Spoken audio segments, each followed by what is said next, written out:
My brother proposed to his girlfriend during my wedding reception, and everyone cheered for him. But when I finally spoke up about it, my entire family turned against me. And in that moment, as the string lights twinkled above the rented ballroom floor and the DJ's speakers thumped with a slowed-down remix of some pop song I'd chosen months ago for its upbeat nostalgia, I watched my brother Alex drop to one knee in the center of the dance circle that had formed around him and his girlfriend Sarah, her hand flying to her mouth in that rehearsed surprise I'd seen in 100 rom-coms. The crowd, our crowd, my wedding guests, erupting into cheers and gasps as he pulled out a small velvet box, the diamond catching the light like a taunt. And I stood there, frozen, beside my new husband, Mark, my white dress suddenly feeling like a costume too tight around my chest, the bouquet I'd tossed earlier wilting in some aunt's grip forgotten on a table nearby, while inside me a storm brewed, not of joy, but of a sharp, slicing betrayal that made my smile crack like cheap porcelain. Because this was my day. Our day, the one I'd planned down to the napkin folds and the gluten-free cake options after years of saving and dreaming through late-night shifts at the marketing firm where I pushed pixels for brands that promised perfect lives. And now Alex, my younger brother by 3 years, the golden child who'd always coasted on charm and Dad's quiet favoritism, was stealing the spotlight with a proposal that felt scripted to eclipse everything. Sarah's yes ringing out over the music as people whipped out their phones to capture it, flashes popping like fireworks, and Mark squeezed my hand, whispering something about how sweet it was. But his words blurred in my ears as I forced a laugh, clapping along because what else could I do in that sea of beaming faces? My parents at the front, Mom dabbing her eyes with a cocktail napkin, Dad grinning like he'd won the lottery, toasting with his scotch on the rocks, and I remembered all the times growing up when Alex's soccer trophies lined the mantel, while my straight-A report cards got a pat on the back. The way family dinners revolved around his stories from college parties, while my promotions were footnotes. And now this, on the night I was supposed to be the center, the bride glowing under the chandeliers we'd splurged on, but instead I felt invisible, a supporting character in my own life story. The pain twisting deeper as guests swarmed them with hugs and backslaps, a few stragglers remembering to congratulate Mark and me with half-hearted smiles, their attention already pulled away like a tide. And as the night wore on, the cake cutting became an afterthought, our first dance interrupted by whispers about how romantic Alex's timing was, how it made the evening unforgettable. And I nodded along, sipping champagne that tasted like vinegar, my mind replaying the months of tension leading up to this. Alex hinting at big news, but swearing me to secrecy when he showed me the ring 2 weeks ago, begging me not to tell Sarah, and I'd kept it, excited for him, never imagining he'd hijack my reception like this. The DJ even announcing their engagement over the mic as if it were part of the program. And by the time Mark and I slipped away to the hotel suite upstairs, the exhaustion hit me like a wave. But not the good kind, the one that comes from dancing too much. This was bone deep, laced with a grief I couldn't name yet, as I peeled off the dress that now smelled of spilled wine and forced cheer, hanging it over the chair while Mark brushed his teeth in the bathroom, humming softly, oblivious, or maybe just polite, and I crawled into the king-size bed alone for a moment, staring at the ceiling fan whirring lazily, tears finally slipping free in the dark, silent ones that soaked the pillowcase. Because speaking up then, in the glow of their happiness, would have made me the villain, the bitter sister ruining the magic. So I swallowed it down like I always had, the resentments from childhood bubbling up, Alex borrowing my car without asking and denting it, Mom defending him because he was stressed from finals, Dad laughing it off as boys being boys, while I paid the repair bill for my part-time job, and now this grand theft of my milestone, leaving me hollow on what should have been the happiest night.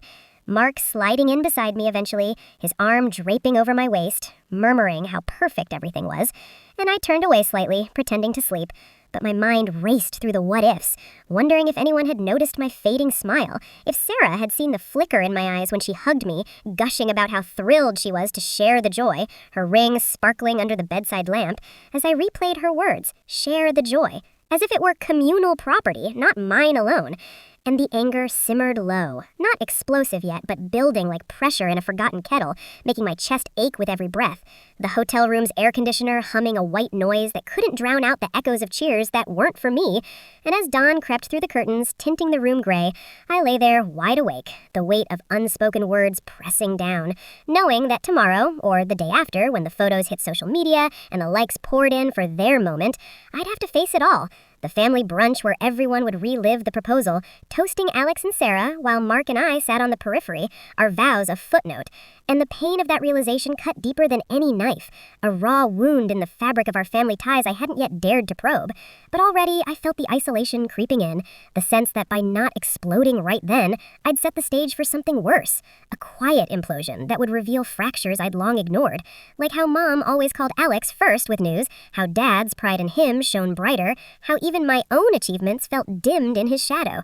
And in that sleepless haze, I wondered if this was the breaking point, the moment when the hurt I'd buried for years finally demanded air. But for now, I just breathed through it, curling into myself as Mark snored softly, the ring on my finger feeling foreign, a symbol of a union that suddenly seemed overshadowed by blood ties that bound and bruised in equal measure. The wedding band's cool metal, a reminder that love wasn't just romance, but the messy tangle of family. And as the first birds chirped outside, signaling a new day I wasn't ready for, I let the tears dry on my cheeks, steeling myself for the pretense ahead, the smiles at checkout, the drive home to our apartment cluttered with unpacked boxes from the move, where I'd have to unpack this, too, this betrayal that tasted like ash, wondering how long I could hold it in before the words spilled out, unbidden and sharp, changing everything. The hotel suite door clicked shut behind us with a finality that echoed louder than any of the reception's laughter, and in the sudden quiet, I felt the weight of the night settle over me like wet wool, heavy and suffocating. Mark already loosening his tie as he kicked off his dress shoes, one landing crooked against the minibar, while I stood motionless near the window, arms wrapped around myself even though the air conditioning was barely cool, staring at the city lights blurring through the rain that had started sometime after the cake was cut. Fat drops streaking the glass like slow tears I hadn't yet allowed myself to shed in front of anyone. And when he came up behind me, hands gentle on my shoulders, murmuring that it had been a perfect day despite everything running long, I flinched. Not dramatically, just a small, involuntary twitch that made him pause, his fingers hovering, and I turned slowly, the room lit only by the bedside lamps casting long shadows across the cream carpet, my makeup smudged from the humidity and the forced smiles, and I said the words before I could stop them, voice low and cracked. "You really thought it was perfect?" And he blinked, confusion creasing his forehead, because to him it had been. Good food, dancing, our vows exchanged without a hitch, family toasting us warmly even if the spotlight had shifted midway. And I watched realization dawn slowly as I kept going, the confession spilling out in fragments, how Alex's proposal hadn't felt like a happy surprise, but like erasure, how the cheers for him had drowned out the last notes of our first dance song, how every congratulations after that carried an unspoken, but wasn't that amazing, about my brother instead of us. And Mark listened, really listened, sinking onto the edge of the bed while I paced in my bare feet, the hem of my nightgown brushing my calves, recounting the way Mom's eyes had lit up brighter for Sarah's ring than they ever had for my engagement announcement 2 years ago, how Dad had clapped Alex on the back like he'd just closed a $1 million deal, how even my college roommate who'd flown in from Seattle had texted me later saying, "Your brother's proposal was the highlight," not realizing the knife twist in those words. And as I spoke, the room seemed to shrink, the king bed looming too large, too empty even with both of us in it soon, and Mark reached for my hand, but I pulled back, not cruelly, just needing space to breathe through the ache that had lodged itself under my ribs. And he didn't push, just nodded, saying he hadn't seen it that way, that he'd been so focused on me, on us starting this chapter, that he'd missed how the attention had tilted. And I believed him. He wasn't the type to notice family undercurrents the way I did after 31 years of reading them like weather patterns. But that almost hurt more, because if my husband hadn't clocked the theft, who had? And then the tears came. Not loud sobs, but the quiet, relentless kind that make your throat burn and your vision swim. And I slid down the wall until I was sitting on the floor, knees drawn up, the carpet rough against my skin. And Mark moved to sit beside me, not touching yet, just close enough that I could feel his warmth.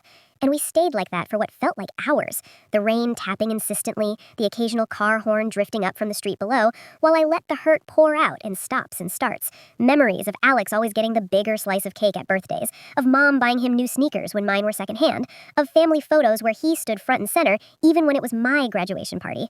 And Mark listened, without defending anyone, without offering quick fixes like it's not a competition or he didn't mean it, just let me unravel the thread I'd kept knotted for so long. And when my voice finally gave out around 3 a.m, hoarse from whispering accusations at ghosts, he helped me up, guided me to the bathroom where I washed my face with hotel soap that smelled faintly of lavender, the mirror reflecting a woman whose eyes were puffy and red, mascara tracks dried into faint rivers down her cheeks. And when I emerged, he'd turned down the bed, left the lamp on my side, and climbed in wearing just his boxers, no expectation in his posture, just waiting.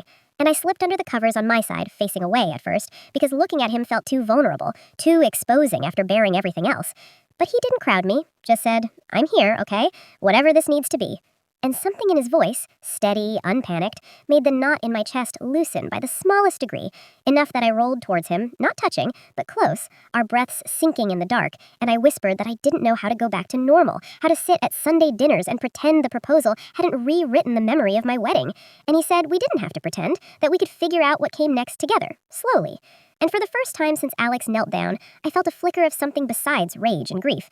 Exhaustion mostly, but beneath it a thin thread of relief that at least one person in my life had heard me without rewriting my pain into something smaller. And as the rain eased into a drizzle and the city quieted, I finally closed my eyes, not sleeping yet, but resting in the knowledge that the first crack had been spoken aloud, that the silence I'd kept maintained for years had broken in this rented room with its 2 stiff sheets and generic art on the walls. And though the family brunch loomed in a few hours, where I'd have to smile through mimosas and photo recaps of Sarah's shocked delight, I knew I couldn't swallow it forever, that the words I'd held back tonight would find their way out eventually. Sharper, perhaps, messier, and that scared me. But lying there, listening to Mark's even breathing, I felt the tiniest shift, a sense that maybe being the one who spoke the truth wouldn't make me the villain forever, that perhaps the family I'd spent my life trying to keep happy had room, if only a corner, for my unhappiness too. And with that fragile hope, I drifted toward sleep, the ache still there, but no longer entirely alone, the rain easing into a drizzle and the city quieting, until morning came, whether I was ready or not, carrying the promise of confrontation I could no longer avoid.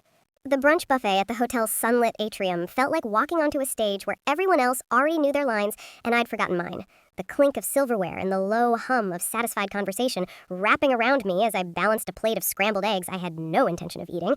Mark, close beside me, with his coffee mug steaming, his thumb brushing the back of my hand in silent solidarity, while I scanned the long table where my family had claimed the best spot near the windows, overlooking the landscaped garden still glistening from last night's rain. Mom in her floral wrap dress waving us over with a bright smile that made my stomach twist because I knew what came next, the inevitable replay of Alex's proposal moment by moment. And sure enough, as soon as we sat, Dad launched into it, voice carrying over the murmur.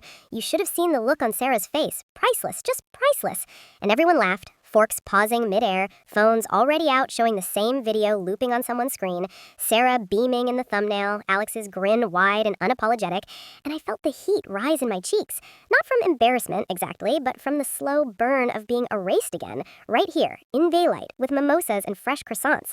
So when the conversation circled back to how romantic it all was and how it made the whole wedding even more special, I set my fork down harder than I meant to, the metal chiming against the plate, and said quietly, but clearly enough that the table quieted, it didn't feel special to me. The words landing like stones in still water, ripples spreading as heads turned, Mom's smile faltering first, then Dad's eyebrows knitting together in that familiar way that said he was already preparing to smooth things over, Alex freezing with a strip of bacon halfway to his mouth, Sarah's hand instinctively finding his under the tablecloth, and I kept going, because stopping now would mean swallowing it forever.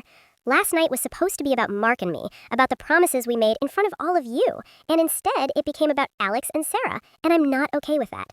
My voice steady, even though my pulse hammered in my ears, and the silence stretched, broken only by the distant clatter from the kitchen and a child at another table laughing too loud, until Mom reached across and touched my arm, her fingers cool, saying softly, Honey, we were all so happy for you both. It was just a beautiful moment on top of a beautiful day, as if adding frosting erased the fact that someone had taken the cake. And I pulled my arm back gently, meeting her eyes. It wasn't on top, Mom, it replaced it. And everyone cheered like that was fine, like my wedding was the opening act. And Dad cleared his throat the way he always did before delivering what he thought was reason. Alex didn't plan to upstage anyone, sweetheart. It just happened in the moment. He saw the ring in his pocket and felt the love in the room. You can't fault him for that. But I could. I did, because I'd seen the way he'd waited for the dance circle to form, the way he'd glanced toward the DJ like a signal. And when I said as much, Alex finally spoke, voice low, almost wounded. I thought you'd be happy for us, Em. I waited until after the toasts, after your first dance. I didn't want to ruin anything. And the use of my childhood nickname stung more than the defensiveness, because it was meant to remind me of shared history, of the little sister who always forgave. But I wasn't that girl anymore, not after last night's tears on a hotel carpet. So I looked straight at him and said, You didn't ruin it by accident, Alex. You chose the timing, you chose the center of the floor, and you let everyone make it about you. And Sarah's eyes filled then, her voice small. I'm so sorry if it hurt you, Emily. I never wanted that. I was just... overwhelmed. And part of me believed her, saw the genuine regret in the way she bit her lip, but another part, the tired part that had spent years making room for everyone else's feelings, couldn't let it go so easily. And when the table erupted into overlapping voices, cousins murmuring that weddings bring out emotions, aunts suggesting we all just celebrate both couples, mom insisting we not let one moment overshadow the joy, I felt the familiar pull to back down, to smile and say it was fine, let's move on. But Mark's hand found my knee under the table, a quiet anchor, and I stayed seated, breathing through the urge to flee, until finally I stood up, plate untouched, and said, I need some air. Walking out through the French doors to the patio, where the morning sun was trying to burn off the damp, the air smelling of wet grass and coffee drifting from inside, and I leaned on the railing, watching a family of sparrows hop along the path, their movements quick and unburdened, while inside me, everything churned, guilt mixing with the anger, because I'd spoken, and now the fracture was visible, no longer just mine to carry. And after a few minutes, Mark joined me, handing me a fresh coffee and a to-go cup he'd grabbed on the way out. No lecture, just standing beside me in silence until I could speak again, admitting in a whisper that I was scared they'd all decide I was the problem now, the ungrateful sister who couldn't share happiness. And he said simply, they're allowed to be disappointed in how it played out too, but that doesn't make your hurt less real. And those words steadied me enough to go back inside eventually, though the rest of brunch passed in strained politeness, small talk about weather and flights home, Mom pressing a leftover pastry into my hand like an apology she didn't know how to voice. And when we finally said goodbyes in the lobby, briefer than usual, promises to call soon sounding hollow, I felt the shift already, the way conversations would skirt around me now, the subtle realignment where my pain became the awkward topic to avoid. In driving home later with Mark, the highway stretching gray under a clearing sky, I stared at the passing exits and realized protecting the family's harmony had always meant protecting everyone but me. That setting this boundary, small and painful as it was, had drawn a line I couldn't uncross. And though the loneliness of it ached fresh, there was also a strange relief in no longer pretending the wound wasn't there, in letting the first real conversation happen, even if it left us all bruised, knowing that the next steps, whatever they were, would have to account for my voice too, no matter how much resistance came with it.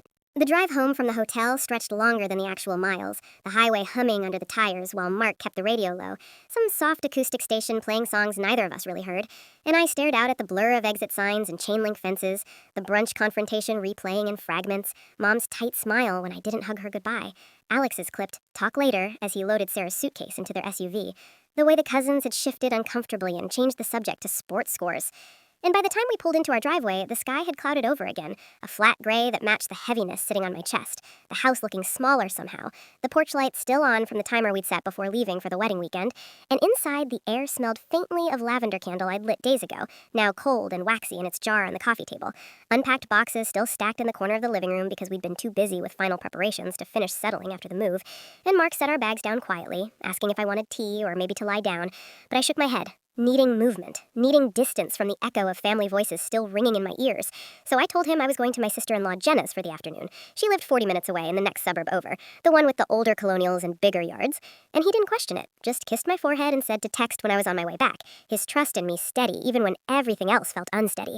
And I grabbed the keys to my car, the one Alex had borrowed so many times growing up without ever offering gas money, and drove with the windows cracked, letting the cool, damp air rush in and carry away some of the tightness in my throat. Jenna opened the door before I even knocked, her toddler napping upstairs and the house quiet except for the faint tick of a wall clock in the kitchen, and she took one look at my face, still puffy from crying in the car, and pulled me into a hug without a word. The kind of hug that smells like laundry detergent and coffee breath, real and unhurried, then led me to the couch where she'd already set out 2 mugs and a plate of grocery store cookies. No fuss, just presence. And when I finally started talking, it came out in a rush. The proposal, the cheers, the brunch where I'd finally said something and watched the table fracture around me, how Alex had looked at me like I'd slapped him, how Mom had whispered, let's not ruin the day, even though the day was already 2 days past, and Jenna listened, nodding, occasionally squeezing my hand, and when I ran out of words, she didn't rush to fill the silence, just sat with it until she said quietly, you've been carrying their happiness on your back for so long, I think you forgot you're allowed to put it down. And those words landed soft but deep, cracking open something I hadn't named yet. The exhaustion of always being the accommodating one, the sister who congratulated first, who hosted holidays even when work was crushing me, who smiled through the small slights until they accumulated into this gaping hurt. And she asked what I needed right now, not what the family needed, And I realized I didn't have an answer beyond space, real space, not just an afternoon, but days, maybe a week, to breathe without the weight of their expectations pressing in. So we spent the next hour making a rough plan on her kitchen notepad, the guest room at her place if I wanted it, or a cheap Airbnb a few towns over if I needed more solitude, ground rules for any family contact, like no group texts about the wedding photos until I was ready, no pretending everything was fine when I came back. And by the time the toddler woke up crying from his nap, I felt lighter. Not fixed, but less like I was drowning. And Jenna hugged me again at the door, saying, "You don't have to decide everything today, just one step." And I drove home in the fading light, streetlights flickering on one by one, the radio off now so I could think. And when I walked in, Mark was at the kitchen table with takeout containers, pad thai and spring rolls from the place we liked, and 2 glasses of water. No wine because he knew alcohol made me maudlin when I was already raw. And I sat across from him, told him about Jenna, about the idea of taking a few days away, and he listened without flinching, then said if that's what I needed, he'd support it, that he could handle the apartment, the mail, the follow-up calls from relatives fishing for details. And we ate slowly, talking in low voices about practical things first, packing a small bag, which friend I might call if Jenna's place felt too close to family orbit, how we'd handle the joint bank account statements that were about to arrive with wedding expenses itemized, and then the harder things, how transparency might look moving forward, not just with him, but eventually with my family, if I ever wanted to try repairing the bridge. And we agreed on basics. I'd let him know where I was each day. He wouldn't relay messages from them unless I asked. We'd check in by text or call every evening so I didn't disappear into my head completely. And no big decisions about forgiveness or confrontation until I had time to sit with the anger instead of reacting from it. And as we cleared the plates, the rain starting again, tapping against the windows like hesitant fingers, I felt the first faint outline of boundaries taking shape. Not walls exactly, but fences with gates I could choose to open or keep latched. And lying in bed later with Mark's arm loose around me, not possessive, but simply there, I stared at the ceiling fan turning slow circles and let myself imagine a week without the constant hum of family obligation, without scrolling past the engagement announcement posts already flooding my feed with heart emojis and "so happy for you too" comments that never mentioned my name. And though the loneliness of that space scared me a little, the fear that stepping away might make the rift permanent, it also felt necessary, like pulling a splinter before the skin could heal over it. And as sleep finally tugged at me, I whispered to the dark that this wasn't running, it was retreating to regroup, to remember who I was outside the role of the understanding sister, the reliable daughter, the one who always said it was fine. And in that quiet admission, I found the smallest seed of strength, enough to pack the bag tomorrow, enough to kiss Mark goodbye without crumbling, enough to drive towards whatever came next, knowing I was choosing myself for once, even if the family I loved still didn't understand why that choice had become essential. The Airbnb I booked was a small, one-bedroom cottage on the edge of a quiet lake town an hour north. Nothing fancy, just knotty pine walls, a screened porch overlooking water that stayed steel gray even on sunny days, and a kitchenette stocked with mismatched mugs and instant coffee packets. But when I unlocked the door that first afternoon, the silence felt like permission.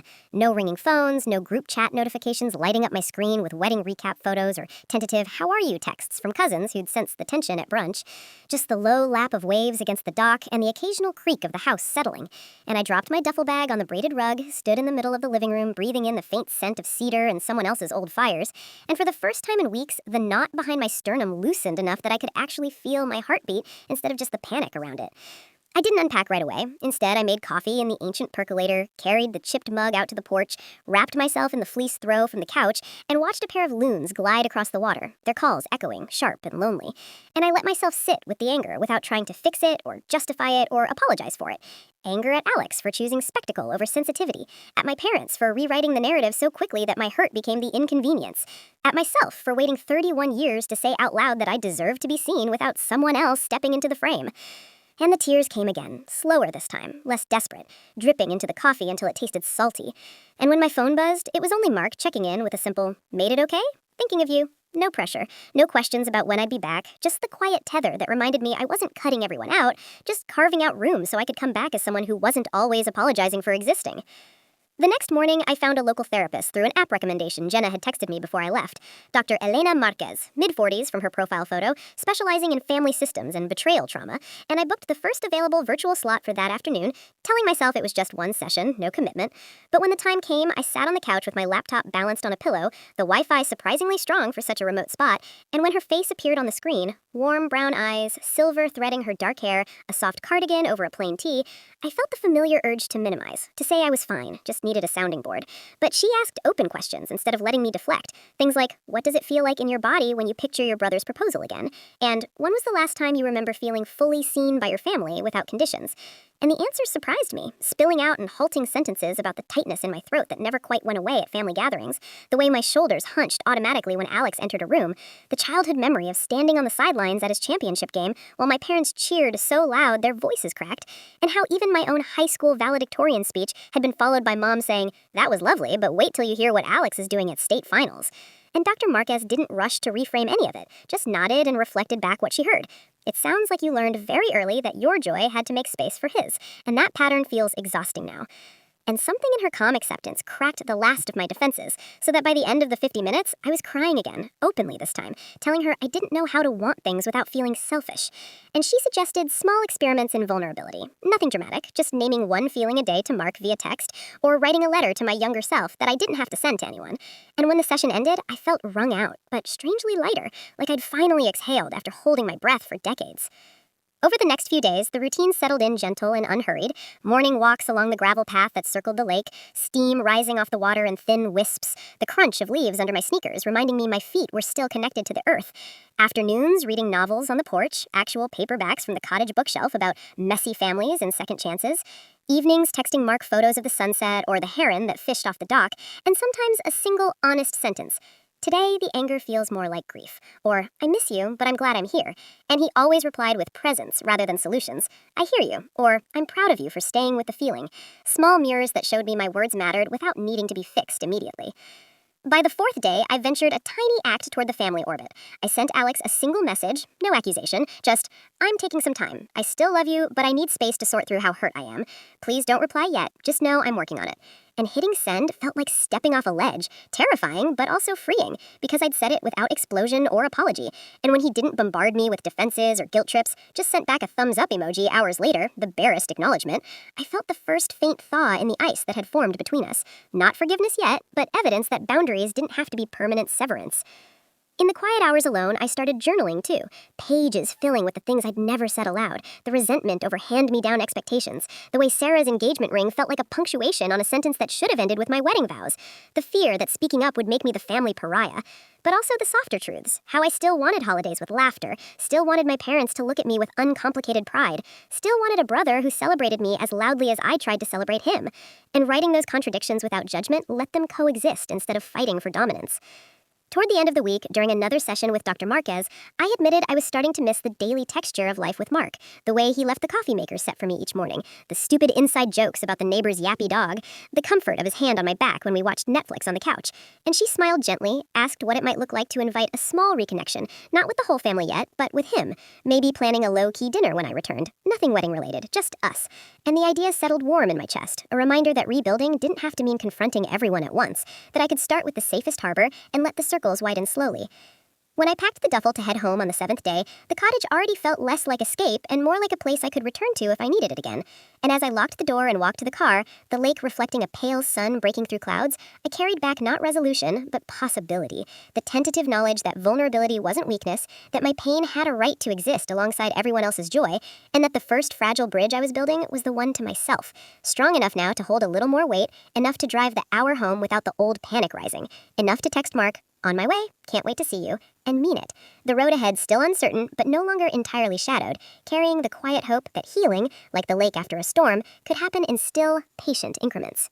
The first joint session with Dr. Marquez happened 2 weeks after I returned from the lake cottage. In her small office downtown with its soft gray walls, a single potted fiddle-leaf fig in the corner catching the late afternoon light slanting through half-closed blinds, and 2 armchairs facing her desk at a slight angle, so no one had to stare directly at anyone else.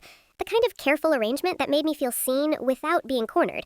And when Mark and I walked in together, him in his work polo still faintly smelling of the print shop ink, me in jeans and the oversized sweater I'd started wearing like armor lately, I felt the familiar flutter of nerves, but also a steadiness I hadn't carried into any family conversation before. Because we'd agreed on the car ride over that this wasn't about fixing everything in 1 hour, just about starting to name the deeper currents that had pulled us here.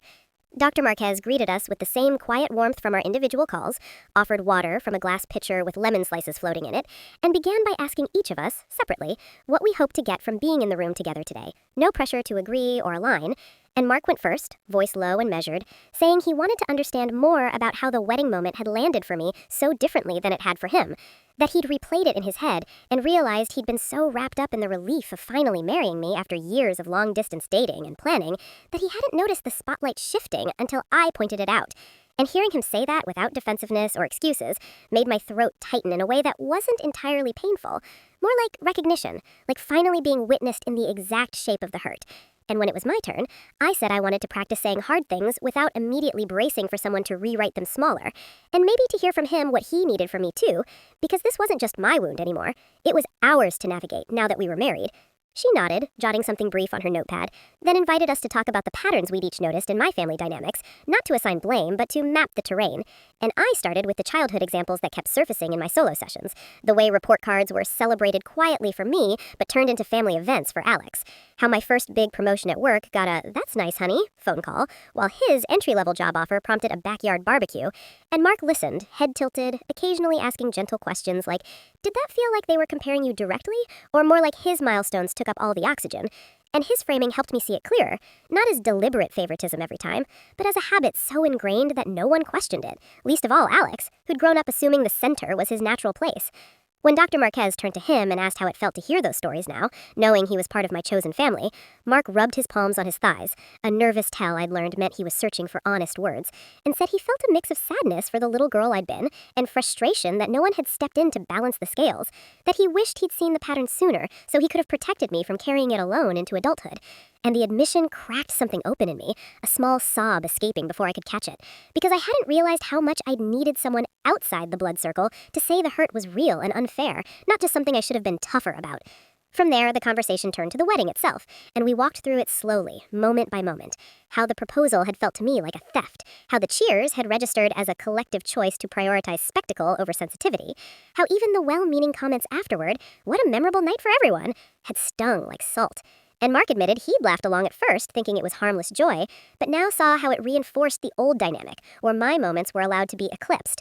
And when I asked him quietly if he regretted not speaking up in the moment, he shook his head, not in denial, but in regret, saying he hadn't known how without making it worse, that he was still learning the family code and hadn't wanted to overstep. And I reached over then, tentative, my fingers finding his on the armrest between us, not a full handhold yet, but a brush of skin that said, I understood, that we were both fumbling toward better. And he turned his palm up so our hands could link properly, warm and steady, the first real physical reconnection since the night I'd come home from the cottage and we'd slept back to back, too raw for closeness. Dr. Marquez noticed the small gesture and let it breathe for a moment before asking what safety might look like moving forward. Practical things, like how we'd handle family events, whether I wanted to set ground rules for mentioning Alex and Sarah's engagement in group settings, how Mark could support me without speaking for me. And we sketched out a few. I'd decide in advance if I was ready for certain topics and signal Mark with a quick hand squeeze if I needed an exit line. We'd leave early if the conversation tilted too far into their wedding planning updates without checking in with me first. And if anyone asked why I seemed quieter, we'd use a simple script. Emily's still processing some feelings from the reception and we're working through it together. No more vague, everything is fine, that invited dismissal. By the time the session ended, the light outside had shifted to early dusk, the office lamps warmer now, and as we stood to leave, Dr. Marquez suggested one small homework. Over the next week, each of us share one vulnerable thing daily with the other, not about the family drama necessarily, but about anything that felt scary or tender, just to keep practicing the muscle of being seen.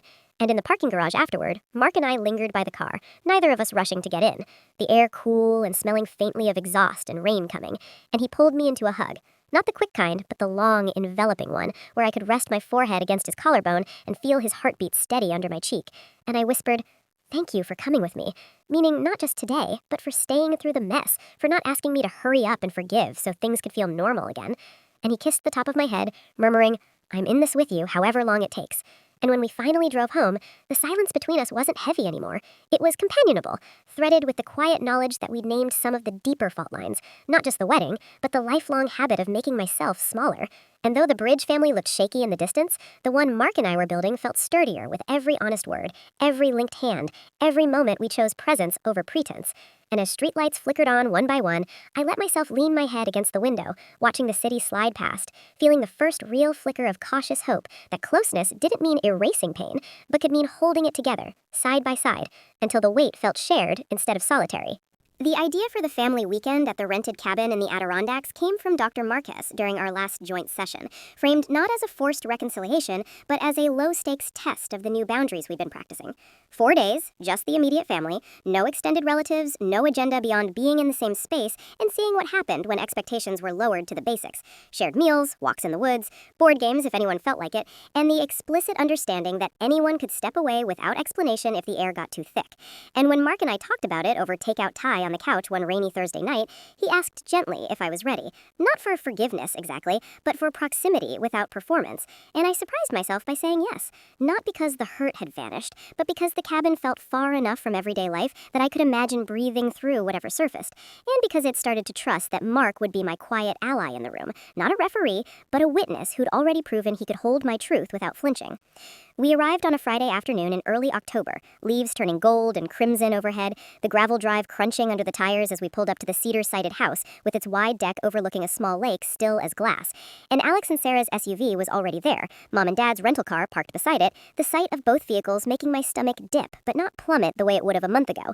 And when we stepped inside, the air smelled of pine and the wood fire already crackling in the stone fireplace. Mom bustling in the kitchen, unpacking groceries she'd insisted on buying, bags of apples, blocks of cheddar, loaves of sourdough, while Dad carried in coolers, and Alex stood awkwardly by the stairs holding a 6-pack of craft beer like a peace offering he wasn't sure how to deliver.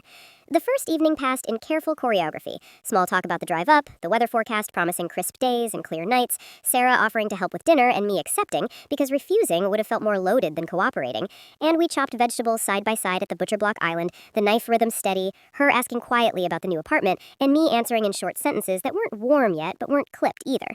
And when she hesitated, then said, "I've been thinking about what you said at brunch, and I'm sorry again, I should have seen how it landed for you," I managed a nod, not full acceptance, but acknowledgement that her regret existed, and that small exchange felt like cracking a window in a stuffy room, enough air to keep going without gasping. Dinner was pasta with marinara and garlic bread, everyone around the long oak table lit by pendant lights and the fire's glow, conversation staying surface level at first, work updates, the kids' school pictures Mom pulled up on her phone, even though there were no kids yet, just the promise of future ones, and I felt the old reflex to fill silences, to laugh at Dad's dad jokes, but instead I let them land and fade, choosing silence when I wanted it, and no one pushed, though I caught Alex glancing my way more than once, his expression a mix of caution and something softer, almost hopeful. The real shift came on the second day during a group hike along the Pine Needle Trail that wound up to an overlook, the path narrow enough that we walked in loose pairs, Mark and I falling into step behind Mom and Dad, while Alex and Sarah took the lead, and when the trail widened near a stream, we all paused to watch the water rush over smooth stones, the sound loud enough to cover quieter words, and Alex hung back until the others moved ahead a bit, then turned to me, hands in his pockets, voice low over the water. "I didn't get it before, how much it would hurt you. I thought it was just adding to the good vibes, not taking anything away. I was wrong, Em, and I'm sorry." No excuses about timing or intent, just ownership that landed heavier than any defense could have. And I felt tears prick but didn't blink them away, letting him see them as I said, it wasn't just the proposal, it was the lifetime of feeling like my turn was always next but never quite arriving, and that night it finally snapped. And he nodded slowly, eyes glassy too, admitting he'd always known he got more of the spotlight but figured it was because he was louder, needier, that I was the strong one who didn't require as much. And hearing him name it cracked the last wall I'd built around the resentment, not dissolving it, but letting light touch it. And when I reached out and squeezed his forearm, just once, brief, he didn't pull away, just covered my hand with his for a second, before we both let go, and kept walking, the distance between us shrinking by inches rather than miles. That night, after everyone else had gone to bed, Mark and I stayed up by the fire, wrapped in the same blanket on the couch, and I told him about the stream conversation, how Alex's apology felt real because it didn't demand immediate absolution, and Mark listened, then pulled me closer so my head rested on his shoulder, his fingers tracing slow circles on my back, and when he kissed me, it was slow, deliberate, the kind of kiss that said we were reclaiming something that had been paused since the reception, intimacy without the shadow of unresolved grief hanging over it. And later, in the guest room, with the quilted bed and the window cracked to let in the cool night air, we moved together quietly, carefully, rediscovering the rhythm that had always been ours but had felt distant lately. His hands steady on my hips, my name whispered against my neck like a promise renewed. And afterward, lying tangled in the sheets, listening to the lake lap outside, I felt a physical loosening, as if the body had been holding the pain as tightly as the mind, and releasing it even a little allowed something warmer to flow back in. The last full day brought a quiet milestone, a family bonfire down by the water after dinner, marshmallows and sticks passed around, the flames popping and sending sparks into the dark. And when the conversation turned naturally to memories, old camping trips, the time Alex and I built a fort that collapsed on us, the summer Mom taught us both to skip stones, I didn't tense when my name came up alongside his, didn't feel the need to correct the narrative or claim more space, just listened and added my own small story about how I'd secretly envied his ease with people, but realized now that my quieter way had its own strength. And Mom reached over then, her hand finding mine across the log we sat on, squeezing once without words, Dad nodding in the firelight like he finally understood something he'd missed for years. And though no one declared everything fixed, the silence that followed felt different, companionable, not strained. And when Sarah leaned her head on Alex and he draped an arm around her, I didn't flinch, didn't compare it to my own wedding night, just let the image exist beside mine without competition. Driving home the next morning, the car loaded with leftover groceries and the faint smell of wood smoke clinging to our clothes, Mark reached over to lace his fingers through mine on the center console, and I squeezed back, the road winding through trees still blazing with fall color, and though the family bond wasn't seamless again, scars remained, trust would need time to regrow, I felt the shift towards something harder earned, a closeness tempered by honesty, where my place was no longer negotiable, where apologies had been spoken and received without erasure. And as the highway opened up ahead, I let myself imagine future gatherings not as battlegrounds, but as spaces where everyone's story could fit, imperfectly, overlapping, but no longer eclipsing. And in that tentative vision, I found a quiet, realistic hope that the family I'd always loved could love me back in full color, not just the shades that fit easiest. The miles rolling by, carrying us towards home, and whatever came next, scarred, but stronger for it. 1 year to the day after the reception that changed everything, I stood in our kitchen on a crisp October Saturday morning, the same month we'd gone to the cabin. Sunlight slanting through the window over the sink and catching the steam rising from the French press Mark had just plunged, the rich coffee smell mixing with the cinnamon from the apple crisp cooling on the counter, a recipe Sarah had texted me last week with a tentative, thought this might be nice for fall, and I'd replied with a simple thumbs up emoji followed by, thanks, I'll try it, the smallest bridge rebuilt without fanfare, and as I poured 2 mugs, I caught my reflection in the glass cabinet door. 32 now, the faint lines around my eyes deeper from the months of hard crying and harder conversations, but softer too, less guarded. And when Mark came up behind me, chin resting on my shoulder, arms loose around my waist, he murmured, happy almost anniversary, not the wedding one exactly, but the quieter milestone we'd started marking instead, the day I came home from the lake cottage and we began choosing each other over easy harmony, and I leaned back into him, letting the warmth of his chest steady the small flutter that still rose whenever I thought too long about how close we'd come to letting the fracture widen permanently. The apartment looked different now, not dramatically renovated, but lived in a new way. The unpacked boxes long gone, replaced by framed photos from the past year. Us at the cabin bonfire, faces lit orange, Alex's arms slung casually over my shoulders in one shot where I wasn't smiling yet, but wasn't pulling away either. Another from last spring when the whole family came for Easter brunch here. No big speeches, just deviled eggs and awkward silences that eased into real talk about nothing and everything. A candid of Mom and me walking the dog she'd adopted 6 months ago, her hand tucked in the crook of my elbow like she was afraid I'd disappear if she let go too soon. We'd invited them all over today. Not a full replay of the wedding reception, nothing that loaded, just coffee and the apple crisp and whatever conversation wanted to happen. The first time the entire immediate family had been under one roof since the cabin, and though I'd spent the week oscillating between quiet dread and cautious curiosity, the morning itself felt almost ordinary.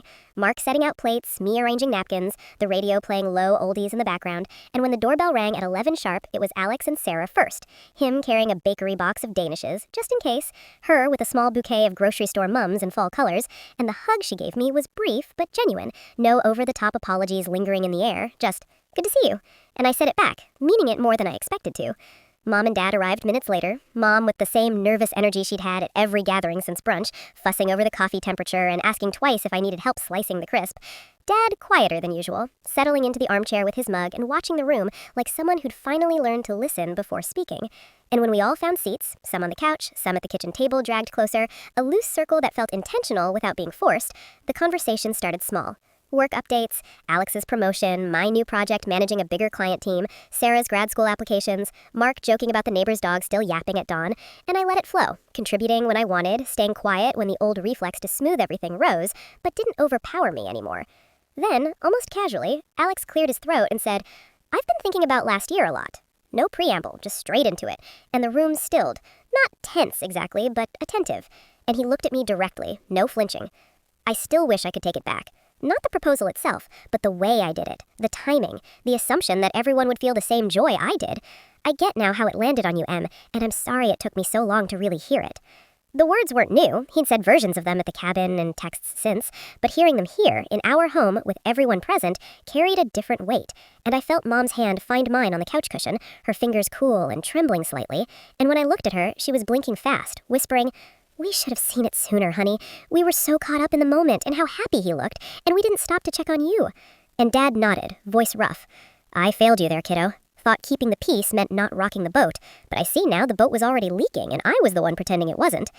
The admissions came slow, one after another, no one interrupting, no one rushing to absolve, and when it was my turn, I took a breath, the coffee gone lukewarm in my mug, and said, "I spent a long time feeling like the problem for being hurt, like if I just smiled bigger it would all balance out, but I'm done with that.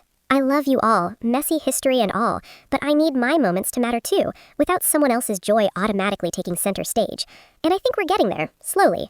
No one argued, no one minimized. Instead, Sarah reached across and touched my knee lightly, saying, "We want that for you too."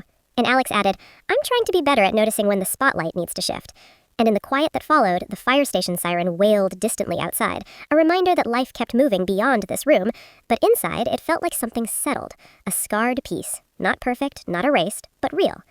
Later, after the plates were cleared and the mums arranged in a vase on the windowsill, we lingered on the balcony overlooking the parking lot and the strip of park beyond, the air sharp for coming winter, and Mark stood beside me, his pinky hooked through mine the way he did when words weren't needed, while Alex and Sarah talked softly about wedding venues they'd looked at. No date set yet, no pressure to include or exclude, and Mom came up on my other side, slipping her arm through mine, resting her head briefly on my shoulder, a gesture so simple it almost undid me, because it was new, unprompted, her choosing closeness without agenda.